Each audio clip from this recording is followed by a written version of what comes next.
She just wanted leftovers. But Jimmy Butler followed her, and it changed everything. Prime and Proper, one of Miami's most luxurious restaurants, was sparkling. Gold-colored chandeliers reflected off silver cutlery.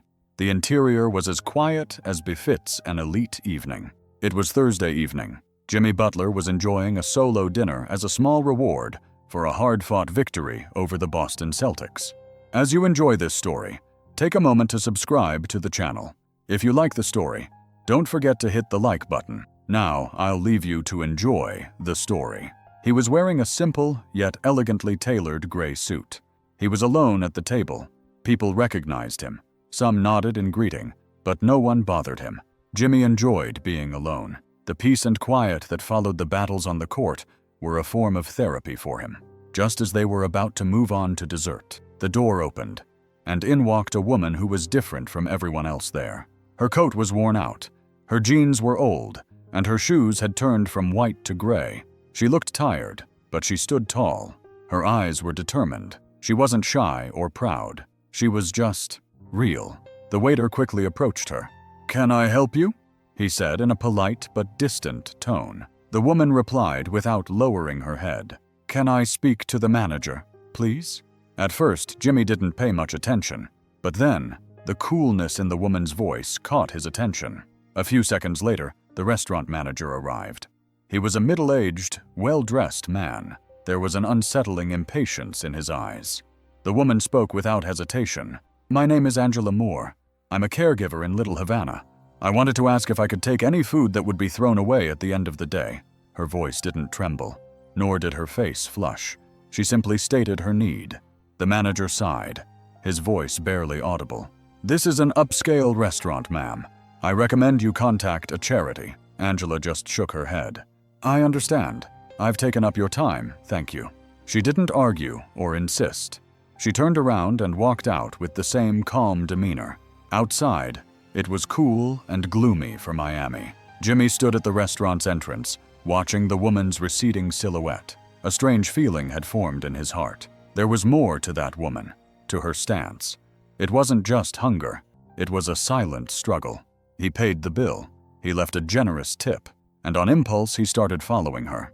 The bright streets of downtown Miami grew darker with every step. Luxury storefronts gave way to modest grocery stores, Latin restaurants, and old signs. Jimmy had never done anything like this before, following a stranger through the streets. It was contrary to everything he had learned from his family, but he couldn't stop himself. Angela walked for about 20 minutes. Finally, she stopped in front of a green, peeling apartment building in Little Havana. The building was old, but the entrance was clean. She took out her keys and climbed the outside stairs to the second floor. Jimmy moved behind a tree on the sidewalk and peered through the window. A few seconds later, the light in apartment 2B came on, and the sight that met his eyes made his throat tighten. "Mom! Mom!" The voices of two children echoed through the house. One was a boy around 10 years old. The other was younger, a girl of 6 or 7.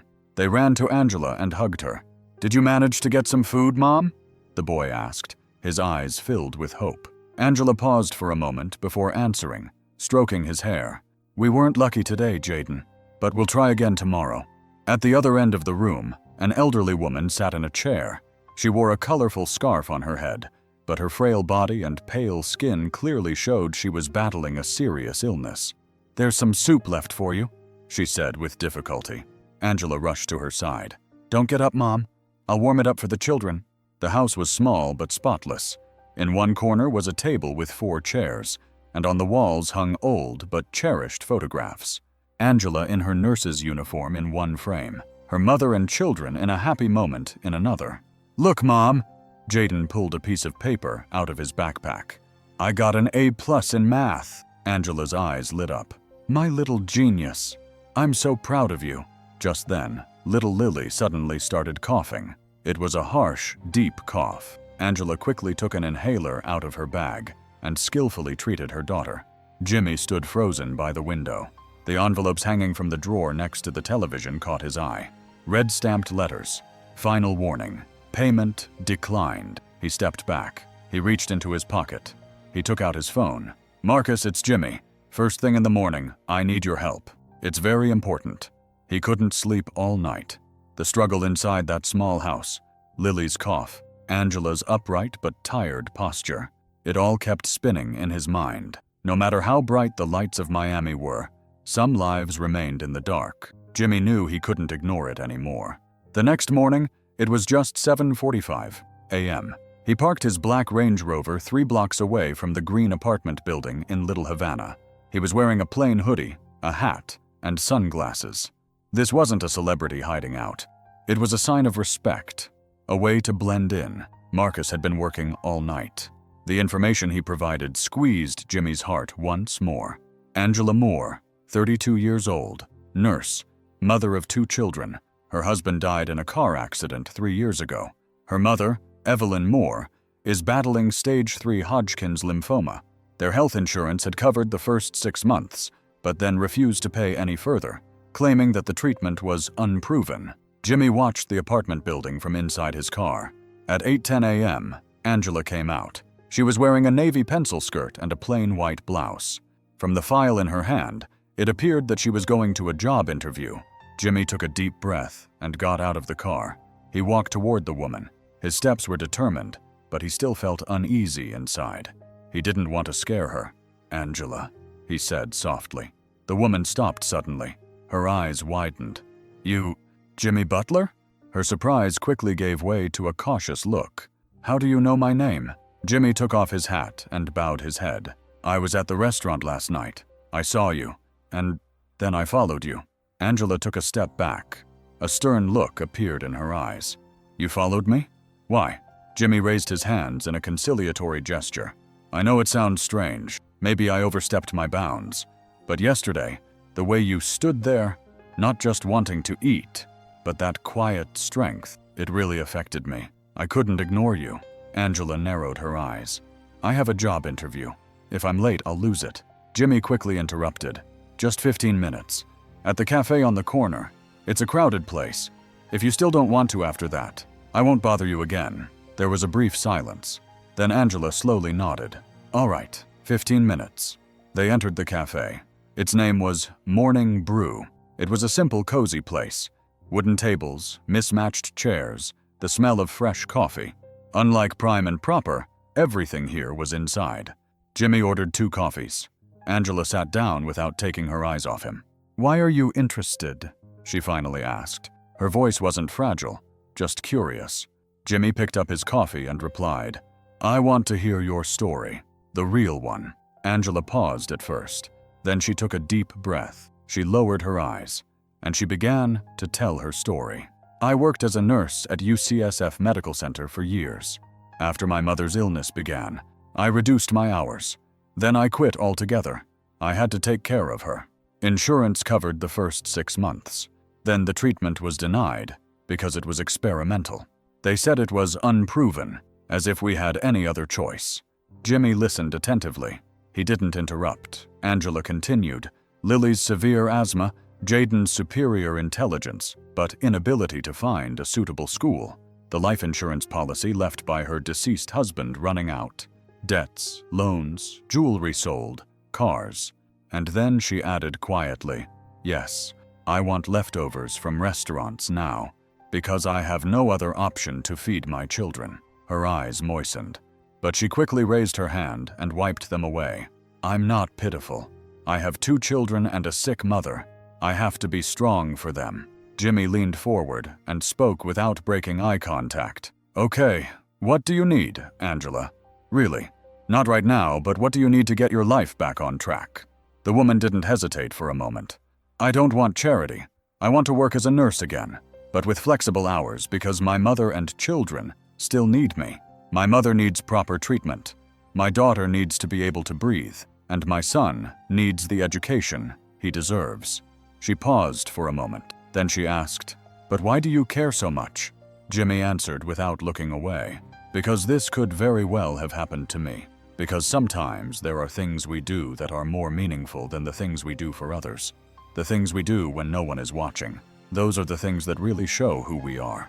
Angela remained silent for a moment, as if all the weariness in her heart had been temporarily lifted by those words. The doubt in her eyes slowly faded. replaced by understanding and perhaps even a hint of trust. Jimmy took another sip of his coffee. Then he took a small card out of his wallet. "This is the number of my personal assistant, Marcus. He'll take you somewhere tomorrow morning. Please just give it a chance. The rest will follow." Angela took the card and looked at it, squinting. "Is this a favor? Help? Charity?" Jimmy shook his head. "No, it's the right thing to do." 3 months passed. Winter was slowly starting to set in, but the Miami sun was still generous. Jimmy parked in front of a new apartment building on Coral Way with a colorful gift package in his hand. The building was no longer worn and unpainted like before. The exterior was clean. Children were playing in the yard. There was a small community feeling. Jimmy heard laughter coming from inside before he knocked on the door. Jaden opened the door. "Jimmy!" he shouted happily. The surprise from their first meeting was gone from his face. In its place was genuine happiness. "Lily is going to go crazy when she sees the gift." The new apartment was still simple, but spacious and bright. Sunlight streamed in through the large windows. New photos had been added to the old ones on the walls. Lily was in the hospital, raising her finger and smiling. Jaden was holding a math competition trophy in his hand. And most importantly, they were all together, with Jimmy, smiling broadly at the Heat Foundation's New Year's event. Angela came out of the kitchen. She was wearing a blue Bay Area Health Center nurse's uniform. She smiled as she dried her hands with a towel. "You promised you wouldn't, but I'm still surprised. Lily thought you were going to forget her birthday." Jimmy showed her the wrapped gift. "I might forget something, but I'll never forget my biggest fan." In the living room, an elderly woman sitting on the couch caught everyone's attention. Evelyn Moore. She was still frail, but there was a healthy glow in her eyes. Her hair was starting to grow back. Angela asked Jimmy as she approached him, "Have any new nurses been hired for the new program?" Jimmy shook his head. "Yes, 3 more. One of them was living in her car with her son after her husband was disabled in a work accident." A slight smile appeared on Angela's face. "I wish everyone could think like you." Jimmy turned his head when he heard Lily's laughter coming from her room. The little girl was wearing a pink tutu and a cardboard princess crown on her head. She ran into the living room. "Jimmy!" she shouted, hugging him. "I'm so glad you're here. You'll help me blow out the candles, won't you?" After blowing out the candles on the cake, Lily paused for a moment. Her expression was serious for a 7-year-old. She turned to Jimmy. "My mom started laughing again. It's because of you. Thank you." At that moment, everyone in the room fell silent. Jimmy just smiled. "I didn't do anything. I just did what had to be done." Angela looked silently at the living room. In their new life, a family had made peace with their old wounds, and that family was no longer alone. Angela looked silently at the living room. It was a small but warm house. It was filled with laughter, but most of all with peace. There were both old and new photos on the walls. 2 different periods of their lives hung side by side. On one side, tired but resilient faces. On the other, hopes blossoming anew. In their new life, the old wounds were still there, but now there was a hand, a support, a breath on those wounds. That family was no longer alone. Jimmy sat down on the couch, his eyes fixed on the ceiling for a moment. It was as if, in that moment, the weight of the past and the lightness of the present came together. Angela stood in front of him, holding coffee cups in her hands. "Sitting here today, sometimes it still feels like a miracle," she said. "No," said Jimmy. "It's not a miracle. It's the result of your struggle."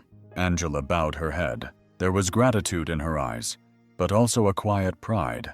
"Someone finally saw me, really saw me, and you made that happen." Jimmy put his cup on the table. "You were always worth seeing. I just didn't close my eyes." In the corner of the room, Evelyn was resting in her chair. The scarf was no longer on her head. Her newly emerging fine gray hair looked like a victory flag emerging from battle. There was still fatigue in her eyes, but there was also a light deep within. "Jimmy," she said softly, "some people just give money. You gave your time and your heart. I won't forget that." Jimmy bowed his head. He didn't answer, because some words are best left unsaid, like a prayer accepted with respect. A while later, Lily entered the room, twirling her tutu. She held a small gift package in her hands. It was decorated with hearts and stars drawn by her own hands. "This is for you," she said to Jimmy, excitedly. Jimmy opened the package. Inside was something simple, a bracelet made of colored paper. But at that moment, it felt like the most precious gift in the world. "It gives you strength," Lily said. "When I'm sad, I wear it, and then I feel better." Jimmy put on the bracelet. He smiled. "Now your strength will be enough for me." That evening, they ate dinner together. There was no luxury or extravagance at the table, but there was cheerful conversation, laughter, and a bond that was evident when they looked into each other's eyes. Like a family, like a real family. As Jimmy cleared the table, Angela came into the kitchen. "How's the program going?" she asked, getting a glass of water from the fridge. "As of today, we're active in 7 cities," Jimmy said. "Not just Miami, Houston, Chicago, New Orleans. They're all on board." Angela's eyes lit up. "More families, more nurses, more lives." Jimmy nodded. "This isn't just a relief program anymore. We've built a real network, a network that will breathe life into women, children, the elderly." Angela thought for a moment, then said quietly, "You got me back on my feet. Now I want to get others back on their feet." Jimmy's eyes filled with tears. That was exactly why he was doing this. That was why he had followed her that night. Because touching one person started a chain reaction of change. As the night wore on, Lily came to Jimmy one last time before going to bed. She hugged him and whispered in his ear, "My mom is smiling again. Because of you. Thank you." Jimmy stroked her head. "As long as you laugh, I'll always be here." Lily turned toward the door, then suddenly turned back. "But you're on our team, right?" Jimmy paused for a moment. Then he placed his hand over his heart. "Always." That night, as he drove home, he looked up at the stars through his car window. He was growing not with the sounds of victory on the court, but with these quiet moments. As a basketball player, he had scored thousands of points, but none of them meant as much as this touch. Because some victories aren't recorded on a scoreboard. Some heroes never take the stage. Some applause is only heard in the heart, but their power can change a whole life. And sometimes, just one person, only one person, can change the destiny of a stranger. What do you think is the real victory? A three-pointer? Or a hand extended to someone when no one is watching? Which city are you watching this video from? Write in the comments and subscribe to the channel. Don't forget to share with your loved ones, because sometimes just one story can heal a heart.